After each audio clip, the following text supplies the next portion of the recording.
What's going on, everybody? Welcome back into another episode and another week of the What the Puck podcast. I'm Nick. That's Gunk. Gunk, we are back for another week. But before we get into our stuff, I just want to give a little bit of a memorial. As a lot of the hockey world has known, yesterday it Yeah. was announced that longtime NHL executive Ray Shero had passed away.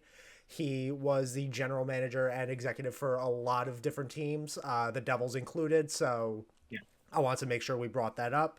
And just to pay respects to his family and everything on his passing, he was one of the best general managers throughout the game of hockey. Everybody looked up to him, and it's unfortunate to see such a well known and well beloved name in the NHL pass on. But his marks throughout the NHL will not be left unnoticed, especially throughout the Devils organization. He was the general manager that drafted Nico, drafted Jack.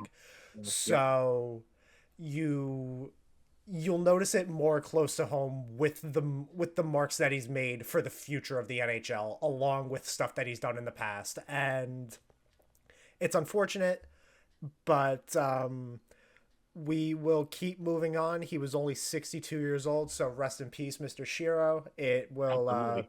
It will be a shame to not have you with us anymore in the NHL. But to go from a stark contrast of sad to happy, 895. He did it. 895. He did it. And Wayne is only one game. He's only one game and one goal away from tying that record, which He I'm could come. excited He could about. do it. Think, think he can make a. The great. You could call it the Great Chase. Whoa. It was, there you go. You One can add a goal. 99 in there. There you go. No, Yeah, you can figure it absolutely. out. Oh, absolutely. And it was fantastic to watch. It was a great game. The home game against the tying one was really great. It was fantastic. He didn't want to go out and And score on an empty net. which again, hey, you know what? I am like, you know what? That takes it. You want to get that record at home. You have a road game. You probably will break it on the road. So it's like, he won. And forget, he already scored 2 goals in that game. So it would have been nice to see the hat trick and the goal breaker, yes, but on an empty net, you know, you got to give him credit. He wants to compete. It's still at his age. He still wants to go out there and do his thing. 20 years later. So, like I said, I was very happy for him. He's one of those. It's going to be one of those debates where this era I feel like is going to be almost like the NBA in the '80s, where it's going to be always the comparisons of Bird versus Magic and stuff, where it's going to be Sid versus Ovi, and they're gonna be the two most the focal points of bringing of the NHL's new kind of era now. I know how they have the commercials now for the new golden era, but those two have really brought the NHL to an international and in America have really grown the game big time, and they deserve the credit they deserve. And when they first started, especially for us guys, because both of those teams are in the Metro and they dominated for 20 years. Those two teams dominated our division, and it's I've grown to really enjoy and respect their games as much as any humanly possible. I mean, really, they're going to bring back the great sport of hockey, and I'm so happy for him. And like I said, I didn't think I was going to be until this season, and just seeing like behind the scenes and stuff, and just seeing how he is with his family, and off the ice, and he just seems like just the funnest guy ever. And like I said, and the way his teammates celebrated with him, which was very good. Which again, you get the comparisons of like even like team sports like the NBA, where when LeBron scored his record breaking basket against I forgot who it was against, but to break Kareem's record, and you're right, and you look and like none of his teammates are around. And when Ovi scored his goal, I mean, everyone poured off the bench, and it was fantastic. And And I like just when Ovi broke the record, everybody in the building was standing up. Oh, absolutely. Yeah, I totally agree. And again, those I'm sure the Islanders the Islanders fans were hoping for history, and now they have it, and they could always just say that they were at that game where he broke the record. So, Yeah. like, And congratulations to Ovi. I'm very happy for him. Like I say, he just seems like a great guy, and like I said, how far do you think he goes? Does he play another couple seasons? Does he make 1,000? Does he I feel break like if he that? played 2 more years and is at a consistent pace, because he scored over 40 goals this year. Right.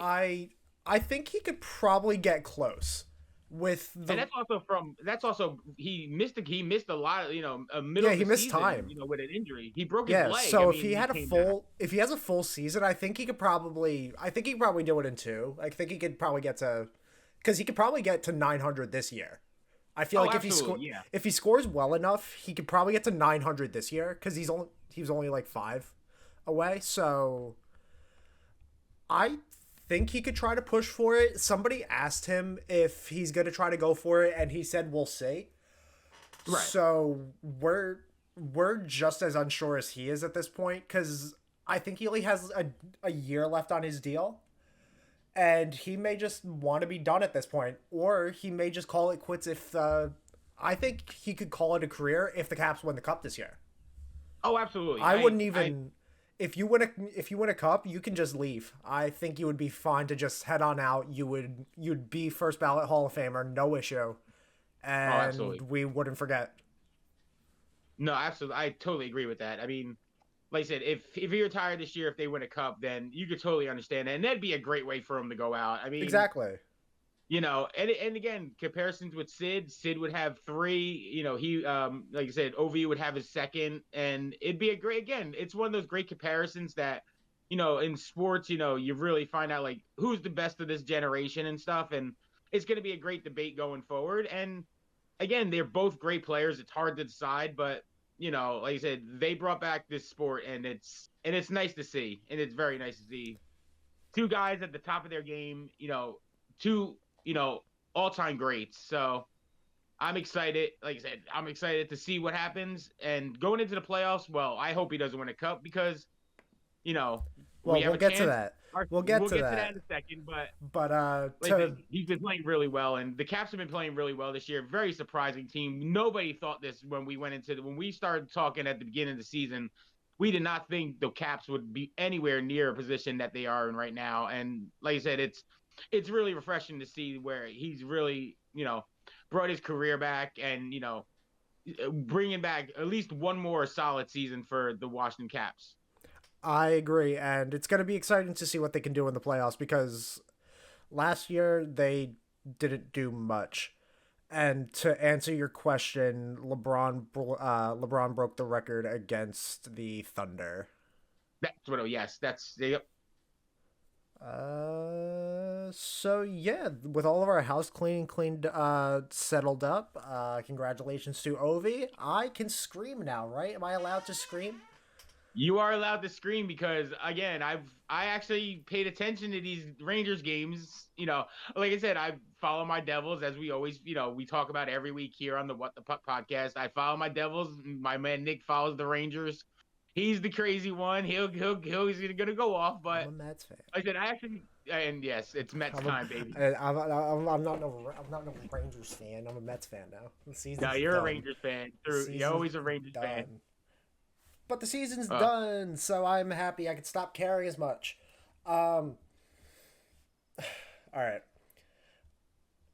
We have the quote, right? We all know. We all know. We all got it. We all got it written down, locked away. We're ready. We are. I don't even understand how it still doesn't even feel. It doesn't feel like anything. I don't have a message right now. I don't go into the locker room after the game. Like, where'd that even come from? I mean, that's like welcome to the real NHL level of head coaching quotes where it's just like, what the fuck do you mean? And I think it's so weird because it seems like it's becoming a trend now in just sports in general. I mean, even the Nuggets coach the other day had said something and he got fired along with his GM yesterday. I mean, like you said, this would be a great episode name. Would be like basically Laviolette's pulling a torch right now. I think he just wants out. I think he's just done, and I think he just wants out of this situation. But this is partially his fault. Yes, absolutely. Like I don't even go into the locker room after the game. That means all of them, because none of them are good. Nope. When was the last time I said that the Rangers had a good game? Not in a long time. I mean, November? December? Maybe just before Christmas? Oh, wait. No, it wasn't before Christmas. No, we don't. Maybe a couple weeks before Christmas. But, like, I don't even go into the locker room after games. That means all of them. That's all of them. Like, that's either a win or a loss. You're not in there. No. So it's essentially coach yourself, figure it the fuck out, and that doesn't even make any sense because guess what? We tried this before. People on this team have tried this. We tried it with the last guy. The last guy pretty much did the same thing. Yeah. And the only reason why the guy before him didn't do the same thing is because we fired him because we realized he sucks and now he's in San Jose. This sent me over the edge into a level that I did not expect me to reach. Because I thought I was so emotionally disconnected from this team. I thought I was done caring. Like, yeah, I watched games every night, and I didn't get annoyed when they got scored on. It was funny to me. And I think that's this got me. Like, this broke me. Because I can't wrap my head. He doesn't have a message right now, but I don't understand what the message is in here. Like, with the quote alone, I'm not sure what the message is there. Other than, I guess, like you said, he's given up. Yeah, that's what it sounds like. I mean, like I said, I think it's starting to become a trend now with like these coaches. I they just seem like if they're not in the best scenario, they just want to check out. I mean, I don't get it. Then you shouldn't be coaching in this league anymore or any league. Exactly. Yeah, no. Like, this should probably be his last season ever. I wouldn't be another NHL team calling him after hearing this. No, absolutely not. Especially with the firepower. I mean, they have a great. It's not like they don't have a good roster. I mean, if they were a bottom feeder, I would understand that, like, totally. Like, hey, you're just even the like, if this was Buffalo or Seattle, I could understand. This team won the President's Trophy last year. Exactly. This team just had its best season in franchise history last year. And now you're a point out from being eliminated from the playoffs. You have a back-to-back after getting shelled last night against fucking Philly, of all teams, because Jonathan Quick can't stop a beach ball. I said last night that this should be Jonathan Quick's last game and last season. Right. They signed him to a 1-year deal. I don't want it. You suck, bud. You got your 400 and you stopped caring. This is a joke. You're really a sieve. Igor, sieve. Defenseman. Fucking Swiss cheese. When your coach is saying, hey, it's not confusion, it's just missed assignments, you're doing something wrong. No, there was I want to bring, I don't know if it was. There's defensive lapses, and then there's what comes out on the ice every night. I've played hockey before on defense. I've lapsed on defense. That's a mental hiccup compared to the fucking dumpster fire that is on that back end. Oh. I'm not sure if it's because Fox lost glass bones and paper skin to trade. He's been a shell. He looked like garbage in the Four Nations, and you thought maybe that'd be the thing to get him going again, to maybe finally teach him how to play hockey again. You're playing with some of the best guys in the fucking world. And to the Adam Fox thing, the biggest thing right now, as you described that, was the the empty net goal last night. I mean, he literally gets bumped off the puck and it turns it right on and shoot it right in to make he's it too busy. He's too busy hitting spin moves on a fucking 2-on-1. I don't understand. Like, this doesn't make sense to me. Like, do I have the stupid? No, you don't, because like I said, their defense was, especially the last 3 games, have been horrific. Carson Soucy, the one play, I think it was against Tampa Bay. I think it was during, and the kill bar was. I saw the score of that game and I was like, oh wow, they got blown out. Okay, I went back and watched that game and it was literally for the first 13 minutes of that game, the Rangers. It was all Rangers. Well, They were out shooting Tampa Bay 7-1. They go to commercial. John Cooper rips into the bench, and Laviolette was probably fucking sitting there twiddling his thumbs. Fuck out of here. Oh my god. And then they score 3. And then it's just like, okay, cool. I was like, you know what? I put my head on my pillow and I said the dumbest fucking thing. And I was just like, you know what? I have a feeling they could probably pull this off. It'll be like 4-3. We'll figure it out and we'll keep moving on. And no, 5-1. And then it gets worse. We go to last night. Oh my god. I went to bed because I'm working a little bit extra this week. So I went to bed at after the second period of this game because I was just tired. And it was tied 2-2. I wake up. It's 8-5. Yes, I did the same exact thing last night. 8-5. Tyson Forster has a fucking hat trick, and it's 8-5 Philly wins. The Rangers are a game above 500. I hope they lose out. I really hope they lose out. It would make me feel so good. Not even for the draft pick. Fuck the Magic Beans. I just want to see this team lose out. I just want to feel so much better knowing that I can just stop caring. I'll move on to baseball, and then I'll get football back. And then we'll figure it out from there. But 8-5, a 6-goal third period? Go fuck yourself. How dare you? And pardon my French, I'm sorry, but whoa.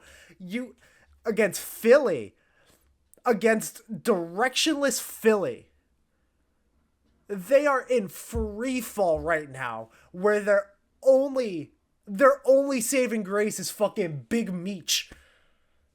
Fucking, that's all you.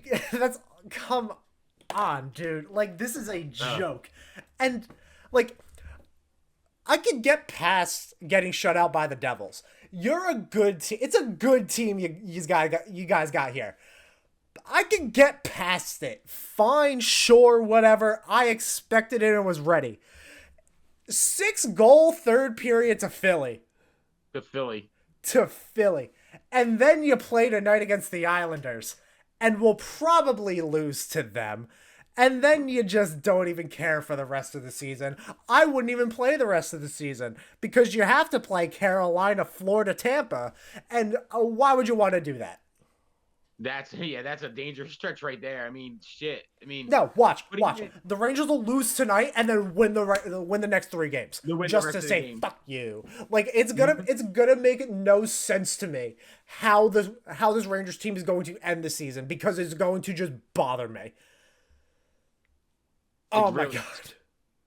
I could, like you said, watching the last 2, I could totally understand. And the best part of last night was listening to Sam and JD on the broadcast. Yeah, that's the only reason why I even watched. That's the reason why I even watched. Great, man. They were so good. Oh, it was such great memories. I mean, and not for the game, but just to hear them two together. I mean, really fun game. But yeah, like I said, their defense, they gotta work. They gotta find something. It's just not working. Like I said, Carson Soucy on that one play against Tampa. Carson. No, I like calling him Carbon. Carbon. He's the Carbon. There, like, I think it was the second or third goal of the Tampa game in that stretch, and literally he looks like he's just like way like. And I noticed it because I didn't even know who the fuck 24 was. I was like, who the hell is 24 on the Rangers? And I had to It's go not look it up. Capo Caco, I'll tell you that It's fucking not, yeah, much. It's not Capo Caco. that's what I was so used to friggin' for the last couple of years Yeah. with that 24. And I'm like, oh God. Yeah, no, that's star defenseman Carson Soucy. When you have Oh, Calvin DeHaan, who was significantly better in the 5 minutes that he played for you guys. You traded for him and then yep. haven't played him. You have Yuso Parsonen, which is just Capo Caco light, and you're doing the same thing with him. So it's just like, okay, cool. Like, man, like, it doesn't even feel like I'm watching hockey anymore. It just feels like I'm watching scrimmages. It's numbing. It's Yeah. like, it's like preseason games you're watching. Like Yeah, that's what like, I would feel like. Like at this point the rules are made up and the points don't matter. Like I'm watching whose hockey is it anyway, and it's not the Rangers. And it's not like Philadelphia put out their best goal. I mean, Erickson I didn't even know who this guy was. Yeah, exactly. Cause that's why I felt good going into this game, because it was just like, all right, cool. The Flyers have the worst goaltending in the league, and last night I get George Vezina. Like, exactly. I can't keep doing this. I'm done. And then to get ridiculed by Flyers fans, my one friend, I can't keep doing this. This is a joke. But with that ends my talk about the Rangers, because with that loss, the New Jersey Devils are going to the playoffs. Exciting, yes. Exciting. I mean, I would have loved to have clinched against Boston, but that was another one of those, like, that game just got way out of hand really quick. And it's trap game. It's okay. You can have those. You're allowed to. You guys are allowed to have those. And again, I'm not even going to complain about that game, because again, it was more that, you know what, you wanted a little more, you wanted to go out there a little more intensity, knowing that you can clinch the playoffs at home in front of your fans. And like I said, you kind of put up an egg, but again, I'm not worried about it. I'm not worried about it right now. I mean, I'm so happy that from the progress we made from last year with the debacle with the coaching and the injuries and stuff, the team held it together this year. I mean, nice stat. I mean, Devils are the only team that never dropped out of the playoff spot this whole year. And they were only out of the top three for one day out of this season. So, like I said, as much as inconsistent they've been really consistent this year. I mean, they really have righted the ship. And we go back, of course, to the beginning of the podcast with we talked about the Ray Shero. I mean, like I said, he did put this team together. I mean, if this team does make a run this year, Tom Fitzgerald will get a lot of the credit for it, which he totally deserves. But Ray Shero did start, the process of the rebuild, as everyone everyone wants to talk about rebuild. They drop everything down, start a rebuild. He was our good luck piece. And like I said, the dividends are paying off right now. Nico Hischier really top three for a Selke this year. It's got to be. I mean, it's got to be Barkov, Reinhardt, and Hischier is the top three for a Selke this year. He's been trained.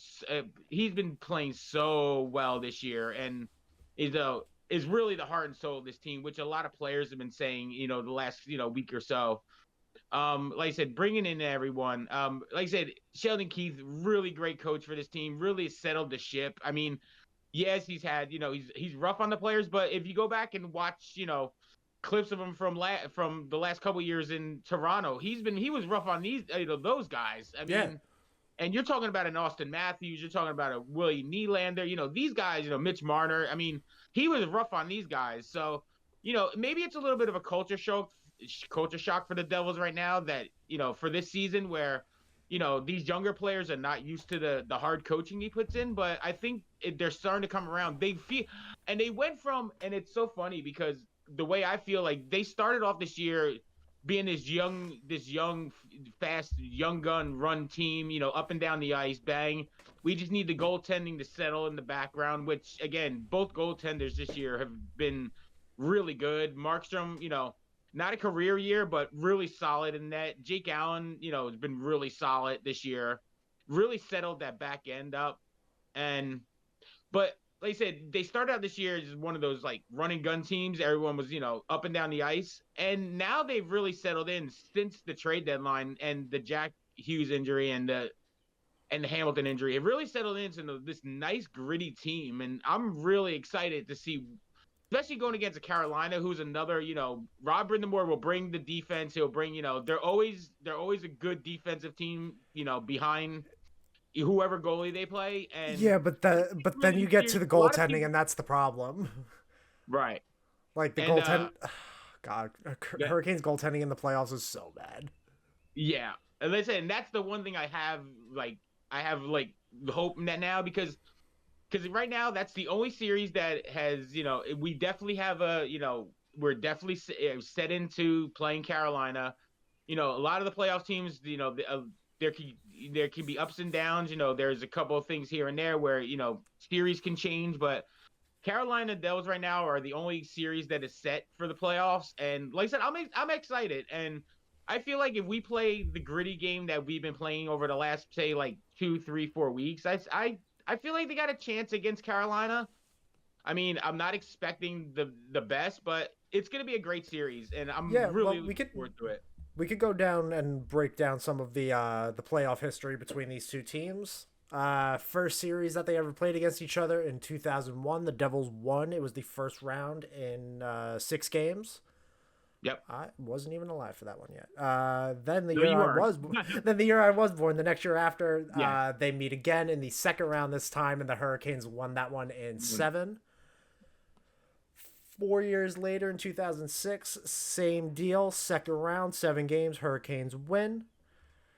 3 years after that, in 2009, in the first round this time, but this time still in 7 games, the Hurricanes win it again. And then the one that I remember the most, the second round in 2023, in 5 games after the 7-game series with the Rangers, against the Devils, the Hurricanes win in the second round. So the Hurricanes seem to have a little bit of your guys' number in the playoffs, but I think the Devils have a better, well-rounded, more better structured team. Right. Up and down the lineup, I feel like you guys are going to be able to get production, and I feel like a lot of the guys in the lineup that weren't really going well sometimes in the regular season are going to really step up in the playoffs. Yeah. And I think Devils fans were getting on him, and I had brought up his name either last week or 2 weeks ago. This is where you're going to really appreciate a guy like Brendan Dillon in your lineup. Oh, absolutely. Absolutely. So we will see what that holds, because the playoffs start a week from Saturday. It's a week from Saturday. And it looks like I just saw a tweet from right before we jumped on. I think they're looking towards the West starting on Saturday and the East starting on Sunday. So, oh, cool. Let's see. Yeah, so hopefully, they said again, just one of those rumors thrown out there, from the league, from one of the league insiders put it up there. I forgot which gentleman put it up, but yeah, it looks like the West will start on Saturday, the East will start on Sunday. So, we're looking probably for maybe like one of those one of our dreaded 1:00 in the afternoon like starts for this Devils Hurricane series. So, I'm sure they're going to put Ovechkin versus whoever finishes in that second wild card spot. They'll probably put them in the 3:00 that prime spot. Yeah, Montreal most likely. Just say Montreal. Yeah, we could just say Montreal right about now. I mean, I think again, looking at Ranger stuff this morning, it was like, I think it's like even if 1 point, even if the Rangers win every game, yeah, it's really like 1,000 to 1 that Montreal will not make the play. Yeah. Montreal's building would have to burn down. The Bell Center would have to burn down for them to not be able to fucking make the playoffs. Make the playoffs. And even then, at that point, you can play at the Garden. Have fun. Just broadcast the games on MSG for me, please. Exactly. So, it's like I said, it's gonna be a fun series. I said I'm excited to play the Hurricanes. Like I said, we did play them well this year. I think we split with them this year, so it should be really, again, I'm looking forward to the playoffs for the first time. Like I said, I'm not looking long term right now. Again, this this was again especially with the step we took back last year. The step forward this year has been really promising. I wasn't expecting the Stanley Cup run. Even like I said, if you listen to even the earlier podcast and earlier this season, I wasn't expecting a big run this year. I think their run starts next year, All right. especially with the young kids coming up. Like I said, we got, like I said, with a Seamus Casey, with a Shinmo Nemitz, with Luke Hughes has been phenomenal since the Dougie Hamilton injury. I mean, he's been playing And outstanding Dougie may hockey. even be back by the end of the regular season. Yeah, and that's so funny. Like I said, yeah, he might even try it out in the last game of the year, which again I will be going to at the Rock on next Wednesday. So maybe we'll see Dougie Hamilton at the game. That'd be awesome. But hopefully he gets back. That'd be nice. But again, I think Lucas stepped in big time in that that offensive defensive role, especially on the power play. The power play's been really good. And it was a weird stat I saw on the MSG broadcast Monday was. Actually, their power play is actually better without Jack this year so far. Yikes. I think they're at 33.3 without Jack, and they're about 28 point something with Jack in the lineup. So, I know it's it's like one of those weird stats where like, if you take the star out, they're actually better. But like I said, the power play has been playing really well. Special teams have been playing really well. Like I said, the Rangers game, wow, that came out of left field. Like literally, like 1-0, bam, 2-0, and you could have turned the game off right there. As soon as Bratt scores that breakaway goal, it was over. Yep. And again, the Rangers look like they want to play. They don't. They don't. They're done, and they're old, and they're done, and I am too. Because and for the second year out of 3, we have put the nail in the coffin of the New York Rangers. So it kind of gives me a little chuckle. No, you did not. This team did it to themselves. You cannot try to claim the superiority thing over the fact that you're in the playoffs and they're not. This team did it to themselves.